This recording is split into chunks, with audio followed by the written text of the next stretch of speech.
Welcome back to the Living Banter Podcast. I hope you guys are so well. Today, you guys are in for a major treat. We have an incredible guest, someone who has an awesome podcast of his own. He rates great movies and he's just a great guy in general. His name is Alex Small, also known as Biggs, and he has the Box Office Battle podcast. Let's welcome him, guys. Like the video for this guy. It's going to be awesome. Thank you. That's a very warm introduction. I appreciate that. Cool, man. So, Alex, how are you doing, man? I'm doing pretty good. I noticed you guys are kind of new into the podcasting, and it's awesome to see you guys just jumping in and doing it. Like, you guys are way more advanced from when I started it like 9 years ago. So it seems like you're doing something right.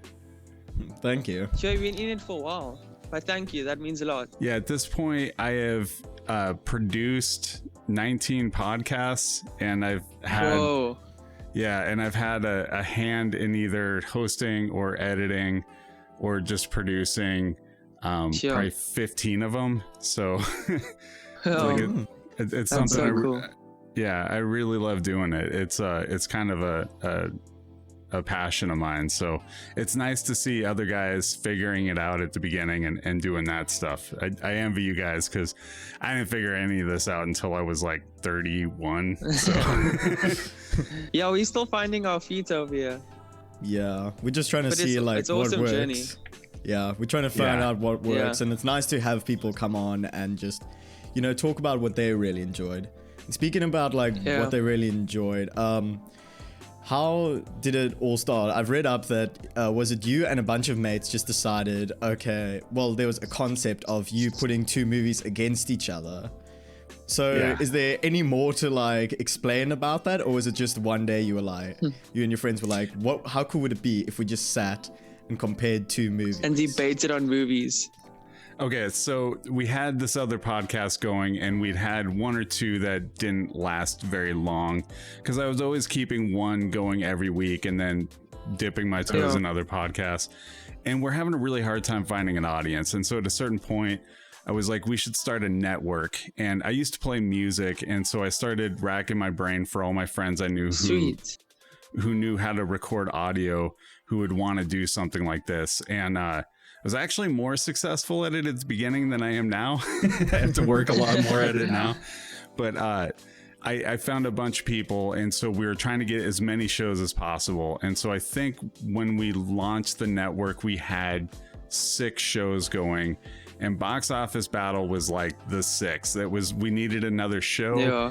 And 2 of my friends that I was doing other podcasts with were like wanting to do another show, but we hadn't put a ton of thought into it. And then my friend who was not in one that another one of my co-hosts was doing was like, hey man, we really need to get this show together. I was like, oh yeah, we're gonna debate 2 movies. And it was just like off the top of my head, but it was literally because that's what we were doing at the bar from time to time. We would just go out and have a drink and just argue about what movie was better. And so that was what came off the top of my head 6 years ago. I wound up working great. And then my buddy moved to Los Angeles, which is far away from Helena, Montana, where I'm at. And so that kind of ended it. Yeah. And my long-standing podcast that had gone for about 8 years, I was just burned out on it. I didn't want to do it anymore. It was like a weekly podcast, and it was tedious coming up with as much current stuff as I possibly could up to the moment that we recorded, and then literally editing it and turning it back out on the internet immediately after I did it, because that's how fast information moves now. And it's crazy, man. Yeah, so I was like, I want to do some other things, but for the weekly one, I want to go back to Box Office Battle. So we found another host. She worked out for about like 6 months, and then we got to our buddy Carl, who moved back to Helena, and it's been great ever since. But it's basically just a way to frame talking about 2 movies in depth, but it's kind of fun because there's a contentious element to it, and that's always fun. I was listening to it. You guys are like having so much great banter with each other, like killing each other. Like, how can you even think that? Or I can't believe you have that thoughts on the movie. It's so crazy to see the dynamics. Yeah. Well, and we come by it honestly too. I mean, I was a big fan of when I was younger. There was these 2 critics, Gene Siskel and Roger Ebert, and they had this they had this movie criticism podcast. You can see all the stuff on YouTube, but it was called At the Movies. And I always thought it was great because I always found myself agreeing with one of them and hating the other one while I was watching. And more often it was Roger Ebert. But and I guess I just kind of come by it that way. I really love talking about movies. And so I've spent a lot of time trying to figure out the language of movies. There's like ways to describe things, and it's a lot of practice. And thank God nobody listened to us at the beginning. You know, like we got our reps in by the time people were actually listening. It always starts like that. Yeah. I have a question for you. So is there any particular movie that you've done like a battle with that you felt really strongly has been like the best movie in the past decade? And similarly, is there a movie that has been like that you've debated on that's been the worst movie of the decade? Like so Josh's. Yeah, we tend to do older movies in this one. That's why I said of the decade. So yeah, I can't really talk about one right now, but I will say when Parasite came out this year, I feel like if it's not the best movie of the year, it's definitely one of the ones for the decades. I really love that movie, and I felt like I was more battling people just not watching it around here. I still frustrating. For sure. I still need to watch Parasite. Is it about the anime Parasite? It's just like a live action version, or is it something else?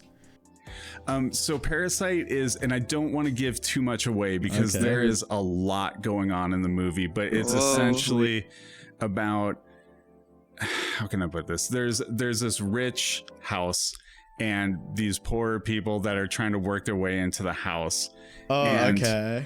There is some insanity that ensues that you cannot see coming. And so if I said any more, it would blow it. But it's funny. It's horrifying. It's really, really smart. And here in the States, in the Oscars, it wound up winning Best Picture, which was a huge milestone, because usually it's always an American movie that wins. And if it's not, it's British or something English speaking. Yeah. So I think that's the best movie I've seen in a long time. I thought Get Out was great, and that was also a frustrating one with people because I was trying to convince them it was a really good movie and everybody had the wrong conception of what it was. In terms of the worst movie, there's so many ways to grade that. I would say, oh man, it's hard because I tend to like gravitate towards things that I really like. Man, I don't know. I'd have to think on that one a bit. I'm sorry. Oh well, that's that.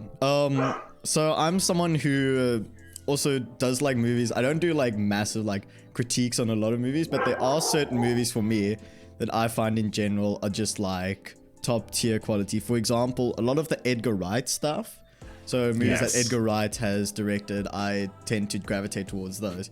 In fact, the reason I picked up a guitar was because of Scott Pilgrim vs. the World.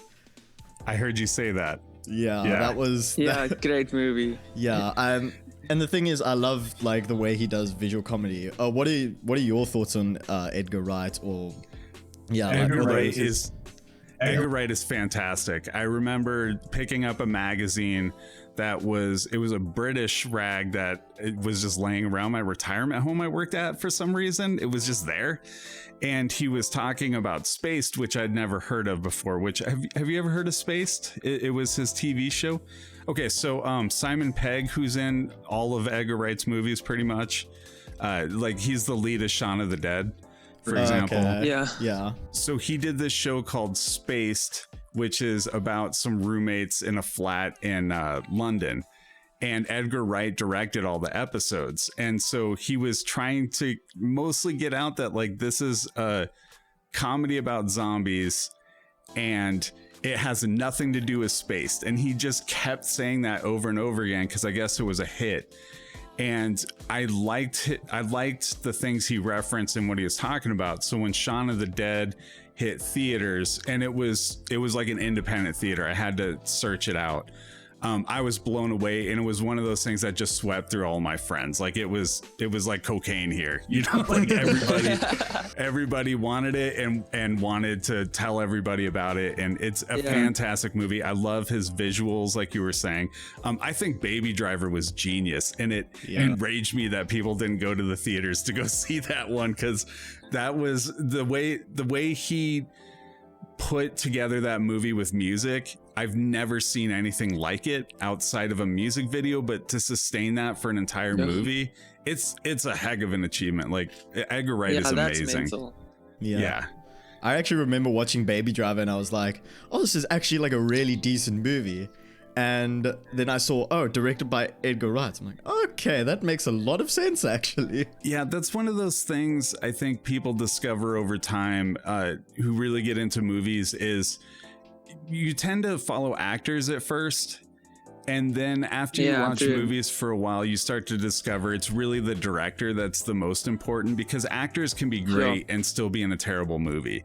Yeah. And directors and directors, if you like what they're doing, you tend to like a lot of their movies. So yeah, like knowing a name like Simon Pegg is great because Simon Pegg always brings it. But Edgar Wright is the one who makes the movies you really like with Simon Pegg, right? Yeah. So I just wanted to ask, you said you have a passion for film and podcast. So I just want to know, did that come from just stirring up banter with your mates about the movies, and then just being interested in movies that way, that you wanted to find out more? Or where did that passion come from? On the movie side, it's just being a kid living in Oregon. It rains a lot there, and so you were constantly inside, not able to play.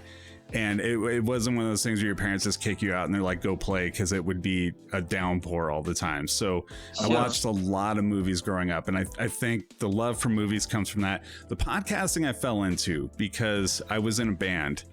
And I loved playing in bands, and I had when I got married, like my wife was having a kid, and we were playing shows out of town, and it was costing me money to play shows because do you guys play? I know you said you play instruments. Do you guys do you play in any bands or anything? So James does. Yeah, so I play for Hillsong Church on Fridays and Sundays, and I was trying to get into gigging. I'd recently worked on some material and was planning to actually sit down and like write out a full-length album, but that kind of got stopped dead in the gigging part got stopped dead in its tracks as soon as lockdown happened. And right now I've had like plenty of opportunity to actually write good songs, like put it down on paper and actually just play them over, make sure I know my lyrics, make sure I know my chords. And I've definitely been on tours, but not with this. I've had school tours before, and that's like I said, I would love to go touring, but it's COVID. So what I discovered from touring and playing a lot of shows is you get screwed over by owners a lot. They find ways to like make their money however they can. A lot of the time that involves screwing over the musicians playing, not really paying you what they were supposed to pay, or finding a way to wait you out all night so that you drank all night or whatever. So all of this stuff combined, it was just too expensive to play music anymore. And so I had to drop out of the band. So I was just like, I was bummed out because I have this creative streak that runs through me and I have to express it somehow. And so I was getting very depressed. And we went on a vacation and I picked up a newspaper. It was at Crater Lake National Park. I was just going there for for a family vacation, and they said you can podcast and it's free. Like they were just talking about this new thing of podcasting that was coming out, and I had listened to podcasts, but I never realized that I could do one for free. And I was like, I got all the recording equipment, and so I immediately got in my head, I'm gonna podcast. I think this is something I could do at home while my kids are sleeping and be able to get away with it. And then my recorder got fried when I got home. I plugged it in and I saw this spark, and there was this like big black line along the circuit board. And I was broke because I just had a baby. So it took about a year, and then I was able to buy another recorder. And I've never looked back since. I just kept podcasting after that, and once I started doing it, I loved it so much, and so it's why I always have multiple podcasts going. I have a network going purely because I want more people to listen to mine. So it's just like you have other podcasts going, they find yours with a network, you know. So it's absolutely worked for us. When I started out, I would look at the numbers on like FeedBurner, which I tend to use because I figured out FeedBurner 9 years ago, you know. And I would have 1 or 2 a day, like 1 or 2 downloads. And now I get 2,000 to 4,000 depending on the podcast. So it's like, and this is not paying, and not paying any money for ads or anything. It's just like organically growing it slowly, you know? So that's where the love of podcasting comes from, is just not being able to play music. So, talking about your platform, do you ever think you'd move to something like YouTube? Or is it just easier for you to work on the platform that you're working on? Because we've started on YouTube because we found that it was the best way to like get our podcast out there with video, and I think YouTube's also the easiest to monetize, but right now we haven't got to the stage yet where we can actually monetize our channel. Yeah. So do you think you'd go into doing podcasts on YouTube, or like put it out there on YouTube? Yeah, so I have put out some things on YouTube. There was a while there where when we were doing a weekly pop culture podcast, we would record at like, we do it live on Facebook Live when that started to blow up, when people were actually looking at Facebook Live. I don't think anybody looks at it anymore. Yeah. And then I would just quickly flip it out to YouTube, and nobody ever looked at it, like ever. And so it hit this thing where I was like, this is a lot of effort I'm putting in for not a lot of result. And so I didn't really go any further into that. After I realized I just was not getting the views, because I was doing that for about a year.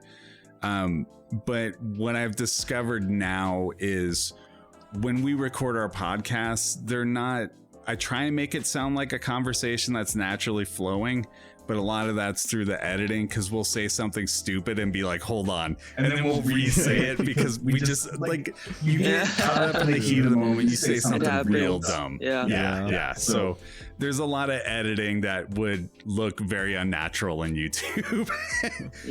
I really like your guys' flow though. You guys are really good at that. Like, I'm not so great on the video talking to people all the time, but you guys do a really good job. I've watched some of your stuff, so thank you. Yeah, recently I've also been getting a lot more into like the editing side of things, specifically with the podcast, because I do another YouTube channel which is gaming, and that's a lot more fast paced, and that's a lot more like I have to sit for like 2-3 hours recording, filter it into 10 minutes. Where this podcast, I was like, I can just like throw a background on, put some music on, and it'll be easy to post. But now recently I've got more into like actually sitting down and like cropping out parts where it just wasn't flowing properly.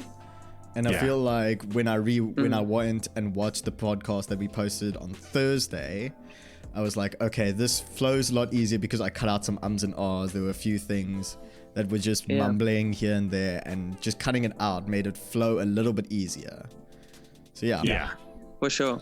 Right, and that's absolutely what I'm doing too. There's a lot of ums that come out. There's a lot of likes, and I've gotten better about it, but I can't necessarily say the same for my co-hosts all the time. But they're also not sitting in front of a computer screen for 2 hours editing it, so you know. True. Yeah. We spoke about the movie that you'd say is great for the decade, but I just wanted to ask. So you've seen many movies, I'm sure. What would you say is your top 5 overall, in general, best movies that you've ever laid your eyes on? I like that question. I like that question a lot. So far and away, my favorite movie is The Godfather Part 2. Okay. People argue with me about, some people like the first one. That's fine. I think the second one is brilliant. The way it does 2 stories and kind of dovetails in. it's a slower movie, but I really dig the pace. There's a lot of 70s movies that I really like. I gotta say Get Out has probably crawled into the top 5. I hesitate on that one because it is a newer movie, but man, it's a really good movie. And I like my gangster movies. I'd probably put like Goodfellas in there because I'll always watch that. Shawshank Redemption. See, that's probably like what, 1, 2, 3, 4. Is that 4? Yeah, that's 4. I think. Yeah, and The Princess Bride. I really love The Princess Bride. Haven't seen that one. What's that movie about? So it's about a grandfather telling his grandson a story while he's sick from school, but the story is about a pirate who goes to rescue a princess, and he's got a giant that helps him out. And it's from the 80s, but it's really good. It's really funny. It has this way of making fun of fairy tales, but also being very, very funny at the same time. It's a fantastic movie. It's written by this guy named William Goldwyn, who's written this book called Adventures in the Screen Trade. It's like the go-to book for screenwriters. Every time I read an interview with a writer, they always cite that book. It's a lot of really good people in it. It's like Rob Reiner directed it, and he did like Spinal Tap right around then and things like that. So he was kind of on a hot streak. It's just a great movie. It's really fun. That sounds incredible. Do you normally like those olden day movies, so to say? Yeah, I mean, I like newer movies too. The older I get, the more I've opened up to other kinds of movies. I watch a lot of older movies now. I watch a lot of foreign films now, which I didn't when I was younger. I was always watching, English speaking thing. And I'm realizing more and more now, like how much I was missing out on for years. And so it's like trying to catch up with that. I have a constant list of movies that I need to watch that I always hear are classics. And so I try to watch all the classics. They tend to be classics for a reason, like when you hear about a movie over and over again. We just recorded one that hasn't gone up yet called For the Hidden Fortress. It's this Akira Kurosawa movie. And I finally watched that, and it's like probably the way it's shot is the most beautiful movie I've ever seen. And it's like, okay, so this movie's from 1958 and it moves slow now, but it probably moved at a rapid pace compared to every other movie I've seen from the 50s, which tend to not be great movies, to be honest. But this one was really, really beautifully shot. And it like Star Wars was based off of it, the first Star Wars movie. They kind of stole the plot from it. So there's some older movies in there, but that's just me being older. I think the older you get, you start looking backwards at things and trying to understand more things that you didn't know. It's just come with age. Wow. Another question is, do you feel like, because I sometimes think this, do you feel like the film industry has changed a lot since, let's say, like the 80s to now? There hasn't been, for me personally, there've been a lot more, like, I would say bad, quote unquote, bad movies that have come out, like maybe in the past 20 years as compared to like from the 80s to the 2000s. Do you feel like that's something that has happened, or has the film industry just changed into like what's more appealing to everyone? Yeah, I think what has happened is the general stuff is better. I mean, I'll give you an example. So family movies now, you get like a Pixar movie, for example, and they're actually working on two levels. They're working on that kid level where it's the very base story. And then you have the adult level that's designed to tear your guts out if you're an adult, to make you think of something when you're younger. I think that the popcorn movies, when you're talking like your PG-13 action movies or whatever, I think they're a lot better than they were in the 80s and 90s. I think for like your mid-budget movies, it's not great. I mean, movies now tend to be either these giant things that are meant to be blockbusters, or they're these super tiny independent films. And I think the independent films are great right now, but it's also, there's just this sea of independent movies and it's hard to figure out what to watch sometimes. But there's no like mid-budget movies. I think like the only company that does that is like Blumhouse, and they make horror movies. They put out these like $5 million movies, and that's really the only mid-budget movies that exist anymore. So I think what's happened is those mid-budget movies have just gone away, and I think that accounts for a lot of what I don't like about Hollywood now, is that you can't just make a competent movie anymore. It's either got to have a lot of action or it's got to be super cheap, and there's no in between. Yeah. And you wouldn't have a movie like Terminator, for example, in the 80s if that was the case back then, because Terminator was not an expensive movie. It was a very cheap movie that they made that wound up making a lot of money and turning a lot of heads and making people think about certain types of action movies differently.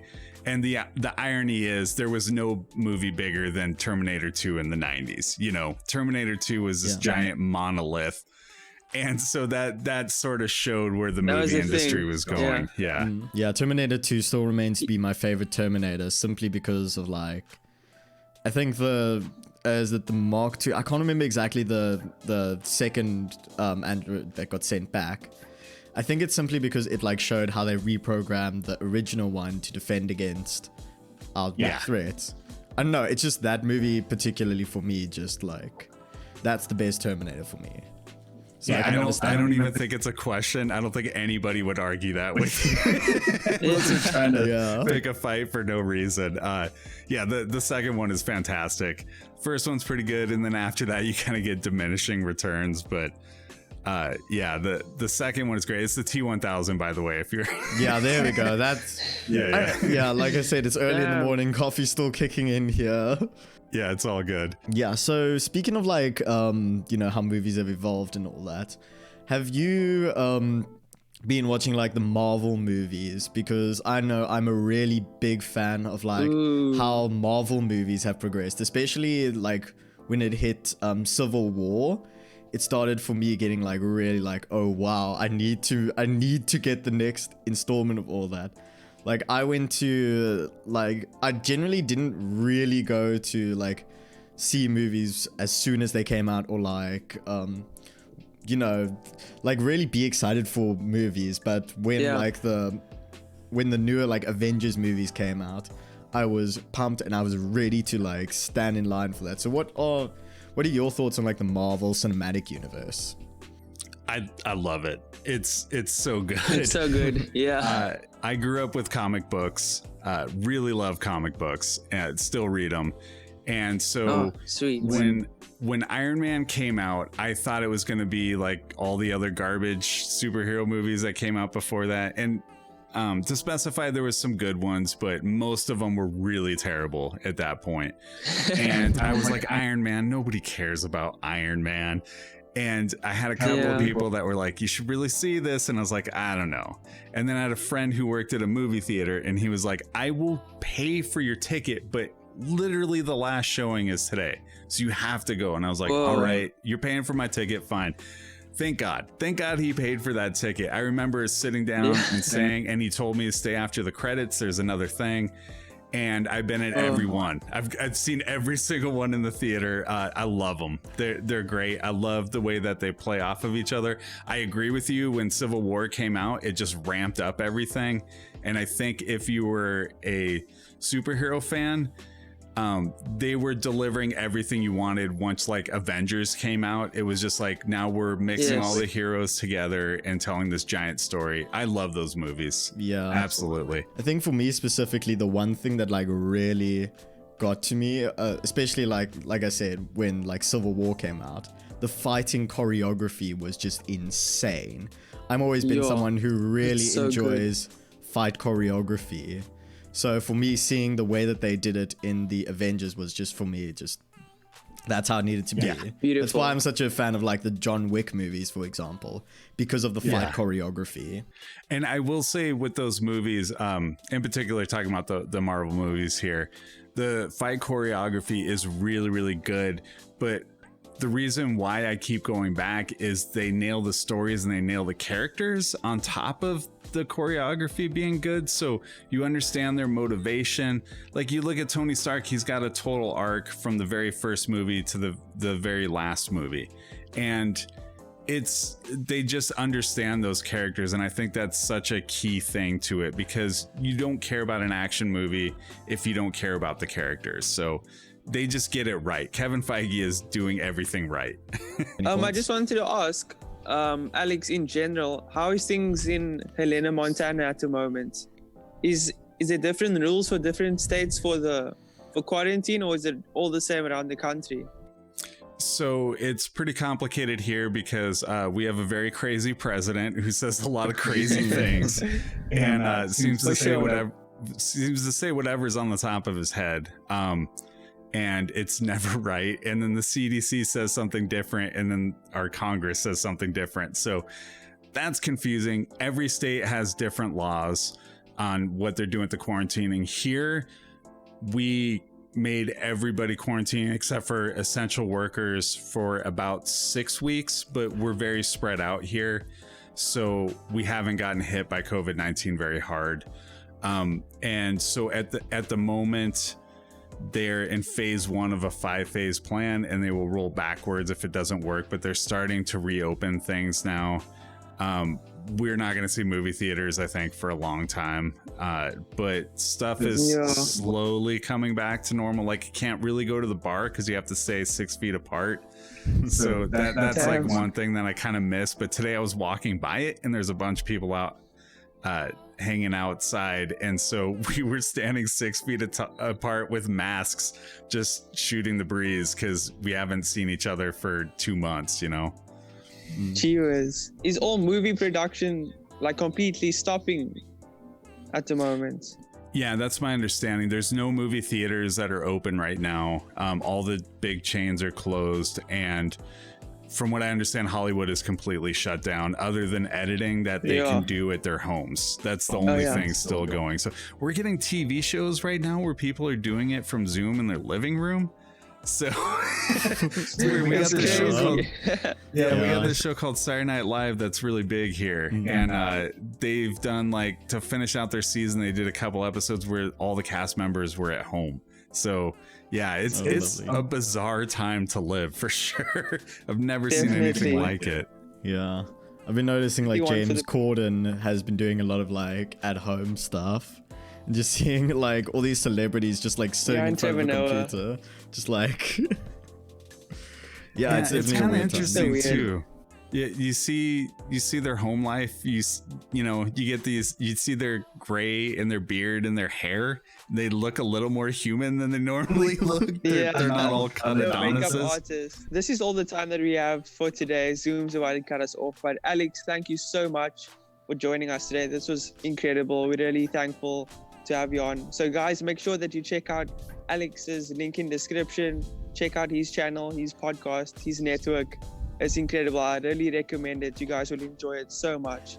But if you guys are new to the channel, make sure to subscribe, like the video, comment what you liked most about this, and we'll definitely want to see more guests come on. But thanks once again, and Alex, and just have a good one, guys, and be safe. Cheers. Cheers, people.